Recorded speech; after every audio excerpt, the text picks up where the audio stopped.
It's now my pleasure and privilege to begin our academic year with a few personal thoughts. Convocation is a great tradition in many academic communities, and as all of you know from experiences at other institutions, it can have many different meanings. Now, in a great example of serendipitous learning, I discovered that the term convocation is also the collective noun for eagles, as in, I saw a convocation of eagles today. Now, I'm willing to bet that if anyone listening is asked to recall what I said on my first Andover convocation, that will be what is remembered most, a convocation of eagles. But I will resist the temptation to use that term as the framing of what I say. No, the notion of a convocation of humans has its roots in religious ceremony. In a few colleges and universities in the United States, it's actually the term for the school's graduation ceremony. And at many colleges and universities here, it's a gathering to welcome new students to the campus. At Grinnell College, Scholars Convocation was a regular academic gathering of the entire college community, usually to hear a renowned scholar and to engage in a discussion. Now here at Phillips Academy, Convocation is this gathering, virtual this year, focused on the faculty and setting a vision for the upcoming year. Needless to say, this is not a typical year for Phillips or for any institution in this country. But I think that this strangely disruptive year may offer us an opportunity that may prove to be quite valuable, even transformative. As difficult as this particular moment is for each of us, for our school, for the community, for the nation, really for the entire world, it is forcing us to think in different ways. We are being forced to essentially recreate this academy within a whole new set of parameters determined by the pandemic and the public health tools we use to control a pandemic. At the same time, as a nation, we are once again in a moment of deep racial reckoning, in which anyone who is paying attention feels compelled to pause and think about our racial past, especially the legacy of slavery and deeply rooted and intentionally created racial inequality, and how those legacies are manifest every day in our present, and to think about how we can perhaps finally create a different path for our future. And we must deal with all of this in the midst of what will surely go down in history as one of the nation's most divisive and hate-filled presidential elections. Now, I know many of us don't like having to rethink things, especially having to rethink things when it often feels as if we are barely getting through the day. It seems as if at least a few times every day my mind screams, but I don't like this. I want to go back to what we had before. Many of you are probably feeling your own version of this internal struggle. But here's where I try to redirect my thoughts. I believe there's a rethinking that can occur at these difficult times that helps us see what we might not otherwise see, a rethinking that helps us scrape away the superficial and focus on the essential parts beneath. After I decided a number of years ago to stop even occasional patient interactions and to give up my medical license, I was often asked whether I missed practicing medicine. And I invariably answered, no, not really.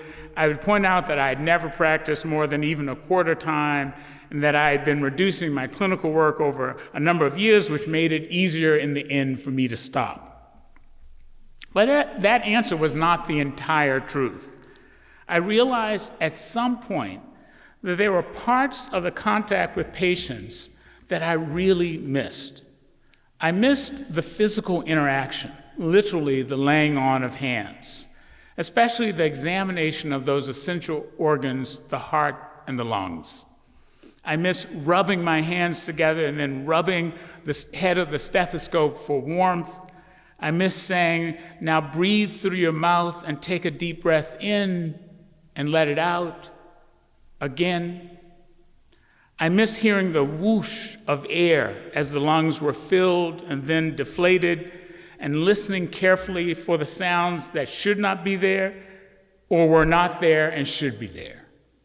I missed the familiar lub-dub of the heart valves closing and the small thrill of detecting a murmur, an abnormal whoosh of blood flow, and then listening even more intently. I missed all of that. The ritual of the physical connection between a doctor and a patient at those special moments. I especially missed that specific component of the routine physical examination, listening to the heart and lungs to determine if there was a problem. I discovered that something I had previously considered in purely practical terms was actually more than that. It was about human-to-human contact, especially when patients submit themselves to an examination by a doctor. I wonder now if I would have been a better physician if I had had that insight 30 years ago. I'm sure many of us are thinking a lot about what we miss. And what we miss is surely revealing to us something about what we understand or experience as the essential components of what we do, what we care about, and what might even be replicable in this strange new reality. I know that all of you as devoted teachers have struggled with how to rework what you did before and make that special magic happen in this peculiar hybrid model of teaching. Well, from everything I've learned about this renowned academy since my first conversation about coming here, I know this community has a remarkable ability to remain true to its core mission and values, connect them to this particular form of transformative education, and at the same time adapt to a changing world. Perhaps one of the best examples of this is the Andover summer program. During World War II in 1942, the summer session was added as a way for the academy to support the war effort. Students were able to accelerate their education by taking the equivalent of a 4 years course over the summer, while learning special skills such as first aid and navigation, topics that were not normally a required part of the Andover curriculum. There was also a demanding physical education program.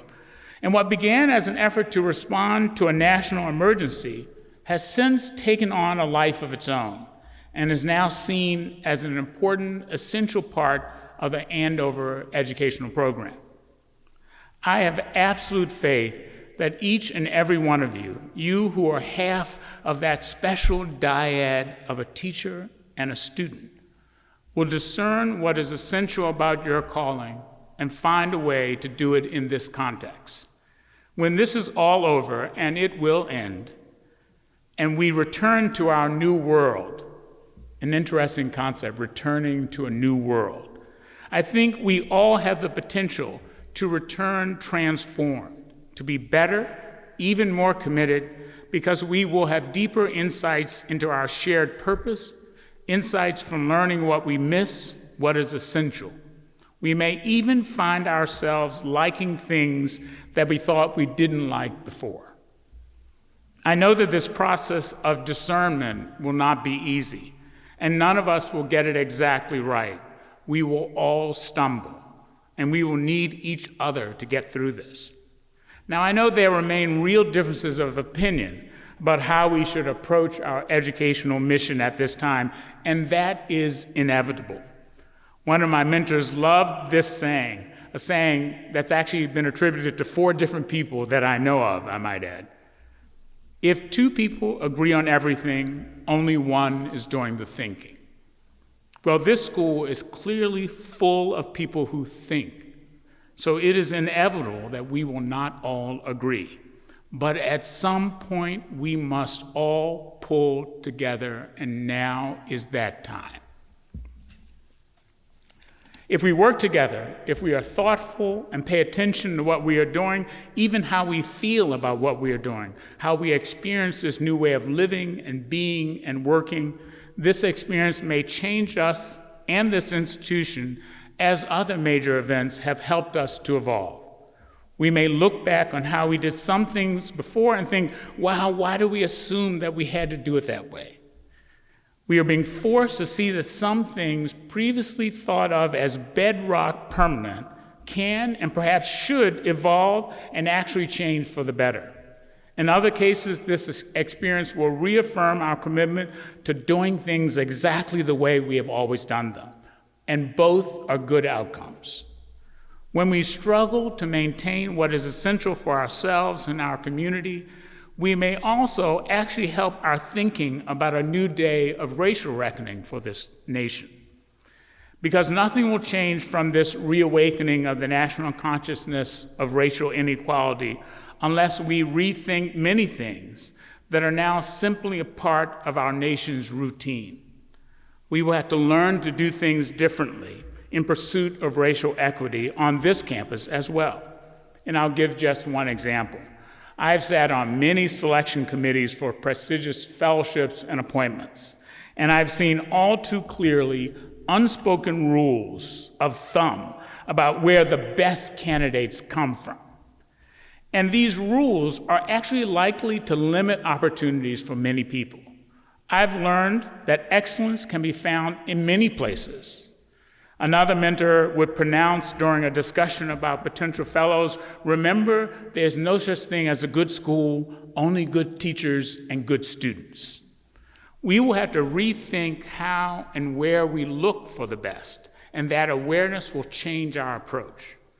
Our pandemic-induced new state of mind may lead us to new, previously unseen opportunities for helping our nation in its long evolution toward truly living up to the ideal of a nation in which all people are equal. So this discernment process that's been thrust upon us, this process of learning what matters most in what we do here, may have impacts large and small far beyond pedagogy. In these last 7 months, I've found myself missing some relatively small things that I had previously found actually quite irritating.